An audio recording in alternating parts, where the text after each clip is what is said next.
তো এই মালয়েশিয়া তাদের মানুষ মালয়েশিয়া প্রথমে দে বুট হাতেরে মরে গিয়ে মানুষ 300 কিন্তু 300 মানুষ দজ্জাত বাসের ইনারে বাই কুলক তুললে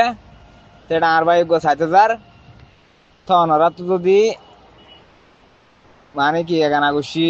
বাই আইন থাইলে আনলে কন্ট্যাক্ট করে পারিবা ছবি দি পারিবা ছবি দিলে মতো বাই বাই চিনিব এড়ে বুঝছো না 300 মানুষ মরে গিয়ে আজ তো 300 মানুষ বাঁচি আছে দজ্জাত বাই হেদে ওনারা বিডি বিডি তো বুঝি ভাই যে আসাদ মজুরির তার বয়স জানলো বিডিবি গান ওনারা ভর্তি করবো শেয়ার করে দিবা বলে আশা করি দেশের কোনা কোনা জায়গা ফান দালাল হন্নদে দালাল মালয়েশিয়া তো হন্নদে ইয়ানরে অনরা আর জানা দিয়া ইয় হাকিকি তরবর আইয়ে হাকানা জানি পারি বিশ্ব মাঝে ইয়ারে হ্যান্ডেলা তোয়ারার ফুজেন মরি গইদে তোয়ারার বাই এমবয়ডান মরি গইদে ইনরে অনরা রেফোর্ট করো সিয়াসি অফিসার মাঝে ইয়ারে দালাল হন্নদে ইয়ান বাংলাদেশের তো দালাল হন্নদে আর মালয়েশিয়ার তো দালাল হন্নদে ইয়ানরে জলটি অনার রিজাল্ট বাইর করবে বলে আশা করি বেশি মানুষ মরি গিয়ে গো বেশি রোহিঙ্গা মায়ে হন মরতওয়ান